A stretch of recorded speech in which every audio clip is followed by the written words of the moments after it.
So ഞങ്ങളുടെ European ട്രിപ്പിൻ്റെ മൂന്നാമത്തെ ദിവസം കോംപ്ലിമെൻ്ററി ബ്രേക്ക്ഫാസ്റ്റൊക്കെ കഴിച്ച് ചെക്കൗട്ട് ചെയ്യാണ്. ഇന്നത്തെ നമ്മുടെ പരിപാടി എന്ന് പറയുന്നത് ബ്രസൽസിലേക്ക് പോവുക എന്നുള്ളതാണ്. ബ്രസൽസ് ബെൽജിയത്തിൻ്റെ ക്യാപിറ്റൽ സിറ്റിയാണ് ബ്രസൽസ്. അപ്പോൾ നമ്മൾ പോകുന്ന ഇച്ചിരി ദൂരം കൂടുതലാണ് കേട്ടോ, നമ്മൾ തങ്ങുന്ന ഹോട്ടലിൽ നിന്ന്. അപ്പോൾ ഹോട്ടൽ ഏതാണ്, അതിൻ്റെയൊക്കെ ഡീറ്റെയിൽസ് അല്ലെങ്കിൽ എവിടെയാണ് തങ്ങിയതെന്നൊക്കെ ഉള്ളത് യൂറോപ്യൻ ട്രിപ്പിൻ്റെ സെക്കൻഡ് പാർട്ടിലുണ്ട്, വീഡിയോ കാണണം. അങ്ങനെ ഇടയ്ക്ക് ഞങ്ങളൊരു ഗ്യാസ് സ്റ്റേഷനിലൊക്കെ നിർത്തി ഫ്രഷായി വീണ്ടും യാത്ര തിരിച്ചു.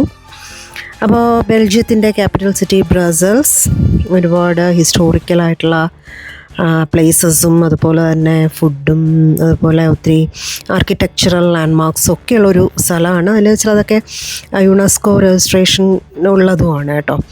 അപ്പോൾ ഉദ്ദേശം ഇതാണ്, ബ്രസൽസിൻ്റെ സിറ്റി ടൂറ്. ലഞ്ച് ബ്രസൽസിൽ നിന്ന് ആയിരിക്കും. അപ്പോൾ മുന്നേ തന്നെ അതൊക്കെ പറഞ്ഞിരുന്നു. എന്നിട്ട് അത് കഴിഞ്ഞിട്ട് ആംസ്റ്റർഡാമിലേക്ക് പോകുക എന്നുള്ളതാണ് മൂന്നാമത്തെ ദിവസത്തെ പ്ലാൻ എന്ന് പറയുന്നത്.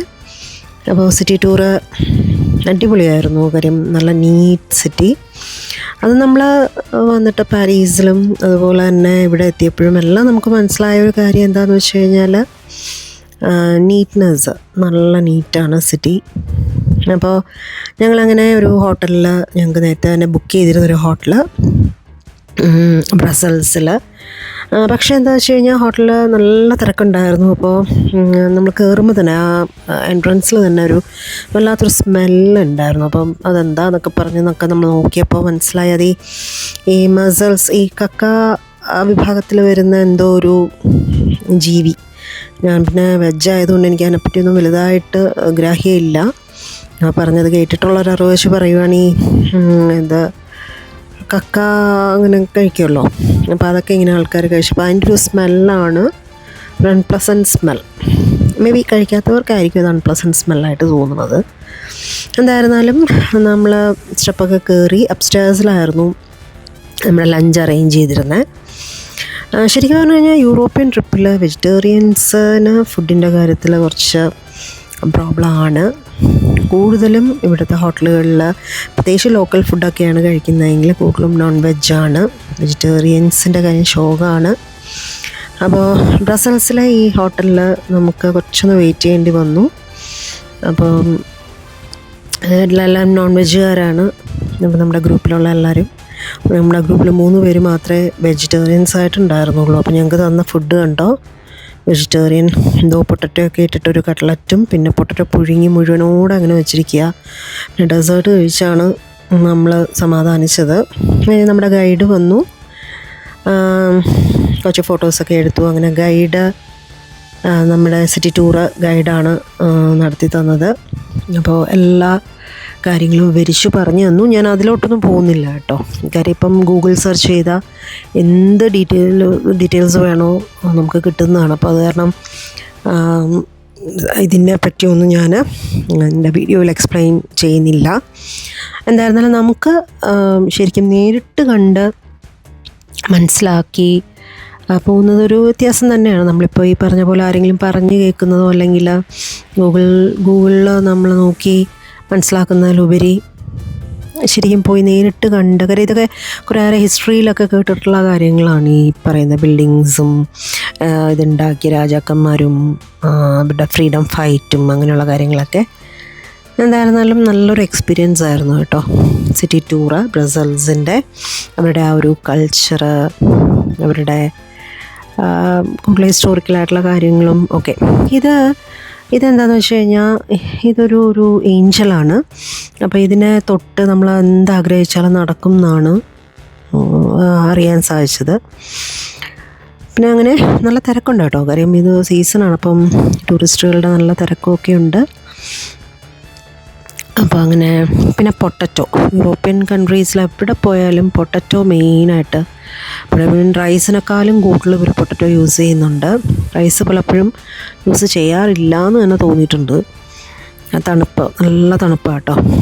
അപ്പോൾ അങ്ങനെ നമ്മൾ ബ്രസൽസിലെ വളരെ ഫേമസ് ആയിട്ടുള്ള ഒരു സ്പോട്ടിലാണ് എത്തിയിരിക്കുന്നത്. ഈ സ്പോട്ട് മണിക്കൻ പിസ് എന്ന് പറയും. പ്രൊണൗൺസ് ചെയ്യുന്നത് അങ്ങനെയാണോ എന്ന് എനിക്കറിയില്ല. മണിക്കൻ പിസ്. അപ്പോൾ ഇതൊരു ബ്രൗൺ സ്റ്റാച്യു ആണ് കേട്ടോ.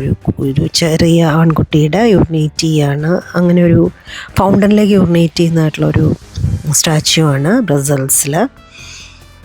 അപ്പോൾ അതിൻ്റെ അടുത്തായിട്ട് തന്നെ ബെൽജിയം കേക്ക്, ബെൽജിയം വേഫിൾസ് ഒക്കെ ഭയങ്കര പോപ്പുലറായിട്ടുള്ള ബ്രസൽസിലെ അല്ലെങ്കിൽ ബെൽജിയത്തിൻ്റെ ഏറ്റവും പോപ്പുലറായിട്ടുള്ള കാര്യങ്ങളാണ് ബെൽജിയം വേഫിൾ. അപ്പോൾ ഞങ്ങൾ എല്ലാ കടകളിലും ഈ മണിക്കൻ പിസിൻ്റെ സ്റ്റാച്യു അവരുണ്ടാക്കി വെച്ചിട്ടുണ്ട്. റിയൽ സ്റ്റാച്യു ബ്രോൺസിലാണേ. അപ്പോൾ അങ്ങനെ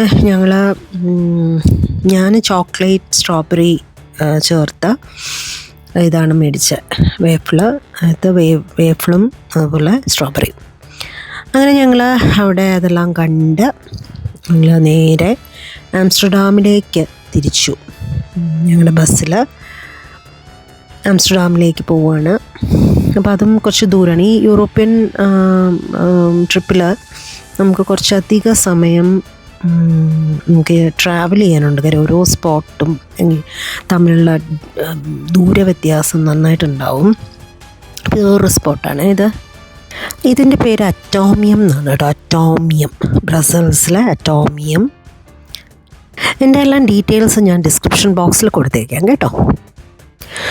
അങ്ങനെ അറ്റോമിയത്തിൽ നിന്ന് ഞങ്ങൾ ഇറങ്ങി ഒത്തിരി നേരം ട്രാവൽ ചെയ്യാനുണ്ടായിരുന്നു ആംസ്റ്റർഡാമിലേക്ക്. അപ്പോൾ അവിടെ ഒരു അടിപൊളി ഹോട്ടലിലായിരുന്നു ഞങ്ങളുടെ സ്റ്റേ. അതിൻ്റെ എൻവയോൺമെൻറ്റ് എന്ന് പറയുന്നത് അടിപൊളിയായിരുന്നു. അവിടെ തന്നെ കാണാൻ ഒരുപാട് കാര്യങ്ങളുണ്ട്. ഇങ്ങനെ ഒരു ലേക്കും അതുപോലെ ഇതുപോലെയുള്ള ഒരു ഇരിക്കാനൊക്കെയുള്ളൊരു സ്ഥലമൊക്കെ ആയിട്ട് നല്ല തണുപ്പാണ് കേട്ടോ. യൂറോപ്പിൽ പൊതുവേ നല്ല തണുപ്പാണ്. പിന്നെ ഇത് ശരിക്കും പറഞ്ഞാൽ ഇത് രാത്രി 7:30 മണിയായി കേട്ടോ. 7:30ക്കൊന്നും സൂര്യൻ അസ്തമിക്കത്തില്ല. 9:30 കഴിയും യൂറോപ്പിൽ ഈ ഒരു സമയത്ത് സൂര്യൻ അസ്തമിക്കാൻ. അപ്പോൾ ഒന്ന് ഹോട്ടലിൽ തന്നെ ആയിരുന്നു, നമ്മൾ സ്റ്റേ ചെയ്ത ഹോട്ടലിൽ തന്നെ ആയിരുന്നു ഡിന്നറ്. അപ്പോൾ ലോക്കൽ ഫുഡായിരുന്നു. അപ്പോൾ ഞാൻ കഴിഞ്ഞ എപ്പിസോഡുകളിലൊക്കെ പറഞ്ഞു നമ്മുടെ ഫുഡെന്ന് പറയുന്നത് മിക്സഡ് ആയിട്ടാണ്. അതായത് ചില ദിവസങ്ങളിൽ ലോക്കൽ ഫുഡും ചില ദിവസങ്ങളിൽ ഇന്ത്യൻ ഫുഡും. ഇതിപ്പോൾ ലോക്കൽ ഫുഡാണ്. ഇപ്പോൾ ലോക്കൽ ഫുഡിൽ കൂടുതലും പൊട്ടറ്റോ, അതുപോലെ തന്നെ ബ്രെഡ്, അങ്ങനെയൊക്കെയുള്ള സാധനങ്ങളാണ്. Okay, thank you.